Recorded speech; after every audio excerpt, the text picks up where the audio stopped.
Thank you so much for jumping on today. I've been wanting to interview you for a little while now, and it's a bit exciting because you've gone through the Mind Body Weight Reset program. And really tonight is just to find out a little bit more about, how you found the program, what you achieved. But I guess I really should let everyone know who you are and what you do. So this is the amazing Alicia-Ann Wade, who is the creator of the gratitude method. I just love it. You can see it there behind her. And Alicia created this to empower individuals and organizations, which I love, to lead with gratitude and create a positive culture of success and appreciation.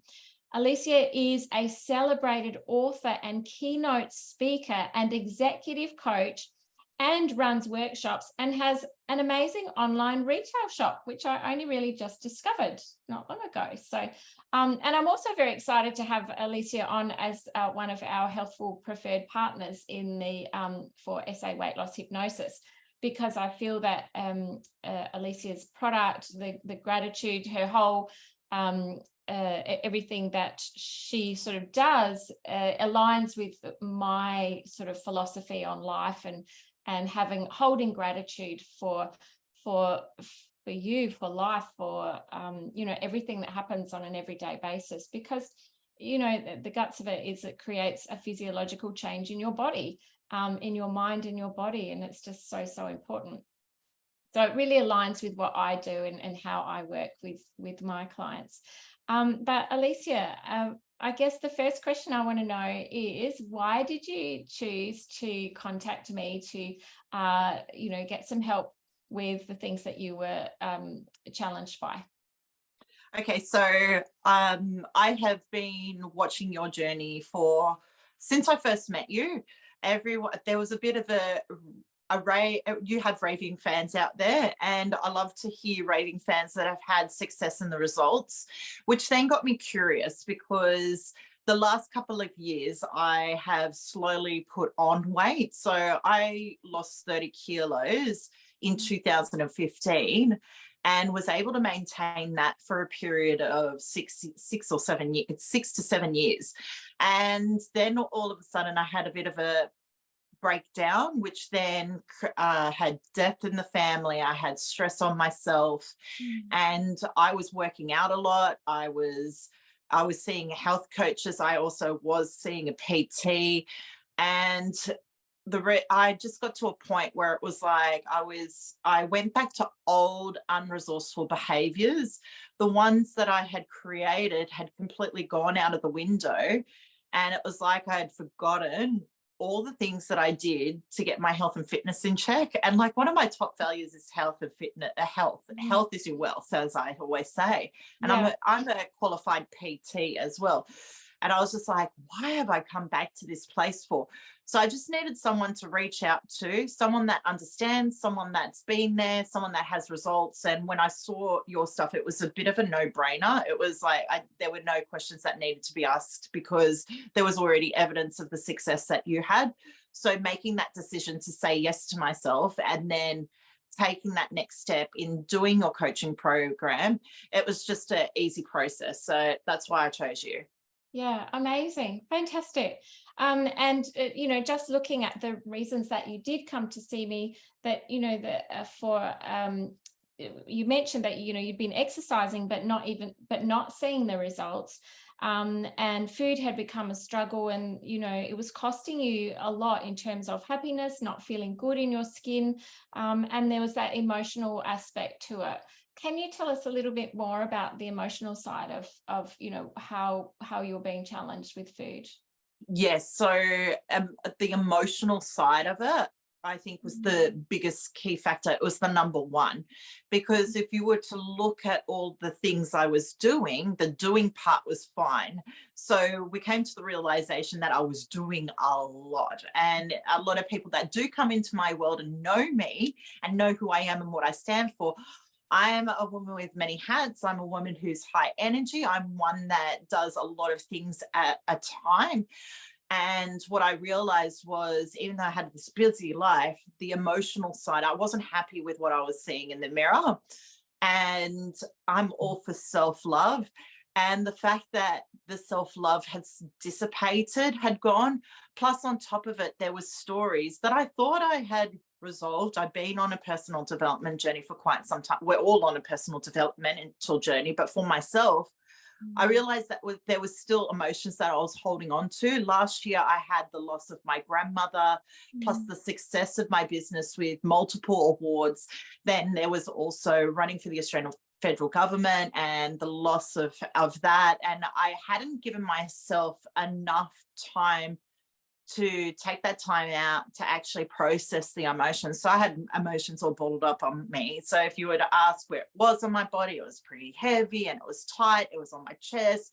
I felt like I had the whole weight on my shoulders. So we worked through a lot of releasing those emotions. And when we did that, quite phenomenal results happened as a result of that. So once I released, we worked through a whole heap of emotions. And I want to say, Suzanne, this was the catalyst of the weight loss that started to occur. We worked on anger, sadness, shame, guilt, and a couple of others. And as a result of that, so far, I think it's 6 or 7 kilos that I've lost so far. Oh, And yeah, oh, amazing. yeah. So So at good. first it was 1 kilo, then it was 2 kilos the next day. And I'm slowly fitting back into my clothes again, which I haven't seen for the last 2 months. And that's been nice because I wasn't ready to buy a new wardrobe. I have beautiful, if you saw my wardrobe, I do have beautiful clothes there. So it's like, come on, it was a bit of a kick up the bum. But releasing those emotions, that I've been looking for someone to, I knew I was holding on to the energy and I just needed someone to hold the space for me, because as a person who is very influential in their community, I wanted to find someone that I could have a space where I could have that confidentiality, but also sensitivity to what had been occurring in my life. So yeah, it's been phenomenal. Amazing. And yes, it can, the weight that we hold psychologically, physiologically, emotionally in our body is one of the biggest things that prevents us from losing weight. And as you mentioned, it does sit heavily. You can feel that heaviness. And we started working, I think, in early June. It was, yeah. And so you've steadily lost, because the last time I spoke to you, which was not that long ago, it was 4 kilos, and now it's another 3. So that's wonderful. What was the biggest surprise for you in this program? What was the thing that you weren't really expecting and you sort of experienced? I wasn't expecting you to say, I'll be honest, so stop going to the gym and stop doing exercises that you don't like. Yep. And if anyone knows me, I'm a very big gym goer. I loved and still do weight training. However, I got onto this program with a personal trainer, and now that I reflect upon it, it was more a bodybuilding sort of program. So my legs started to get quite thick. My butt was getting bigger, like all parts of me was getting bigger, but I wasn't shredding or getting back to that nice fit body that I had. And living in a high stressful world, I was only putting more stress on my life. So the first moments when I woke up in the morning, bang, coffee. So straight away, hit of like stress already. I'm a bit of I'm working on that. That's still a work in progress. It's okay. And then I was going straight to the gym, straight to do running or walking, and we simplified my life. So now I'm walking back every single day. Last year I sort of fell off the bandwagon where I wasn't walking or running consistently. I'm back to walking consistently 5 to 7 days a week, depending where I'm traveling and where I'm at. And if I'm at a conference and I'm up till 12 o'clock at night, well, of course I'm going to give my body that rest and relaxation that it needs. And I'm not feeling as guilty when I do take those days off as well. One of the things that used to get to me was I used to feel guilty for having a day off. And I realized that having that day or two rest is really important for your body to recuperate. I've hit burnout a couple of times, and you could say I was going to be going back to that burnout phase. And so it was just a matter of me getting back into these nice new routines for myself, so then that way my body wasn't having stress everywhere, and I'm finding I'm more relaxed, I'm finding I'm more happier in life, I'm finding that as a result of walking, I'm putting less stress on my body. And now that I've had these couple of months off, it's like, okay, well, now that I don't really want to focus on bodybuilding as such, I am getting older, and something that has intrigued me, and I've always had goals in terms of strength training. It's now looking at mobility, stretching my body, and just keeping it fit now for longevity of life. So I'm looking at it more from longevity and how can I be the healthiest into my old age and keep my fittest and leanest, but also basing that on something that I'm interested in and something that I will like to do rather than something that I won't like to do. So I'd go into the gym, I'd smash my body, but I wouldn't like what I was doing. So I was dreading it. So I was already producing these emotions and feelings, heaviness, instead of it being light, bright, and easy and effortless. And I know it's some gym sessions need to be a bit hard. However, I was hating every bit of it. Yeah. Yeah, I remember when you first showed me your workout, and I went, "Wow!" I'm an ex-personal trainer too, and I just went, "Wow, that's a lot," And so it really, yeah, I really had to ask, because I know from a physiological perspective that if we put our body under too much stress, it will go into fight or flight, which means it will produce more cortisol than it needs, more insulin than it needs. It will hold on to weight, store fat, and it won't build muscle, or it will come to a point where it's just stagnating, and it's not giving you what you want. The stress levels are opposing exactly the outcomes that you want to achieve. So I do remember the look on your face when I suggested that. It was like, what? It was a bit of I have to say, it was a bit of relief. It was like someone said to me, you don't have to do this anymore. You gave me permission to let go, because I've been holding on to weight training for about 7-8 years, and I've been on and off with it. And 19 years old is when I got into it.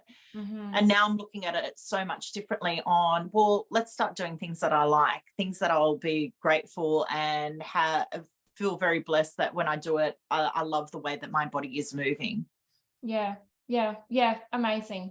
And I love seeing the photos of you, on social media, just walking or kayaking, or just, being out in nature and doing that functional movement, which, I always try and encourage my clients to move your body in ways that you love, because yes, we still need to move, but it's coming from a space of love, because then it's more enticing, you feel more motivated to do it.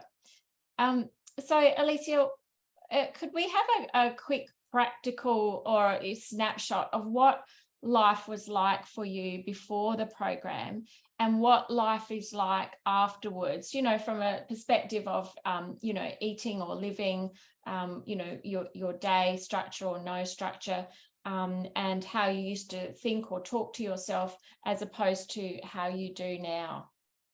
Gosh, that's huge there.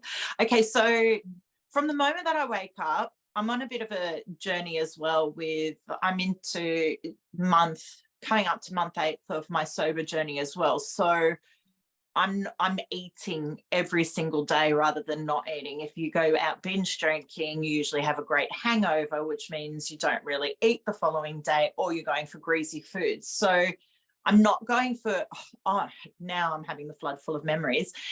I'm not going for fast, quick, easy foods. I started to get into the habit of eating a lot of deep fried foods, Red Rooster, McDonald's, which I got off ages ago and stopped eating. I was vegan before this, and I recently have gone back to eating meat and more of a flexible flexible lifestyle of eating rather than being so restrictive. And I have been very restrictive since probably about 15 years old on being restrictive. I've been on lemon detox diets, the low carb, high protein, protein, keto, this, that. I've been on all of those diets, so to speak.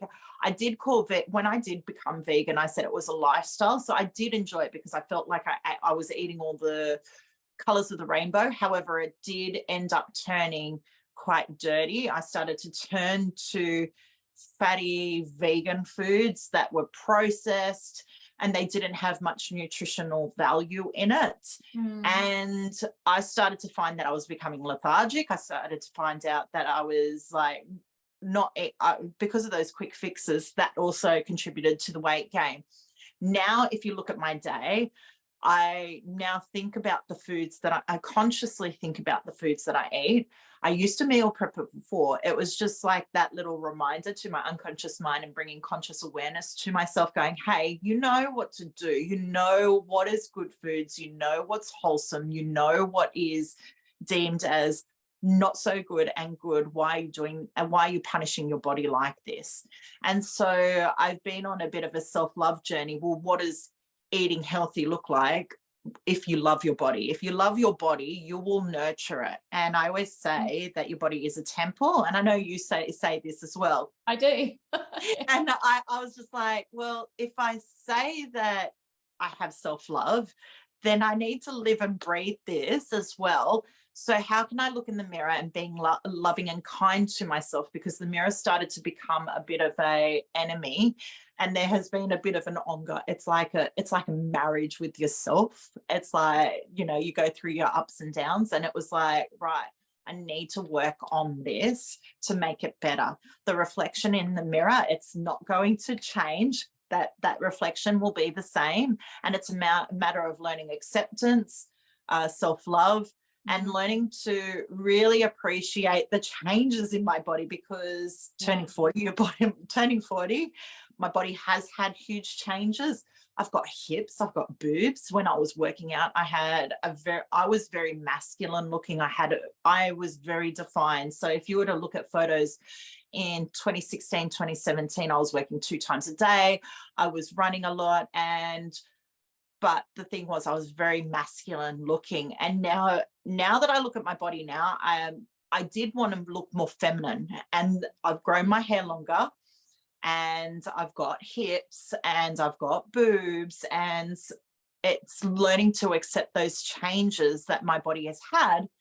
And also, so as well as the body changes, but it's also having a healthy body weight as well. So it was learning to adapt with the changes that had happened.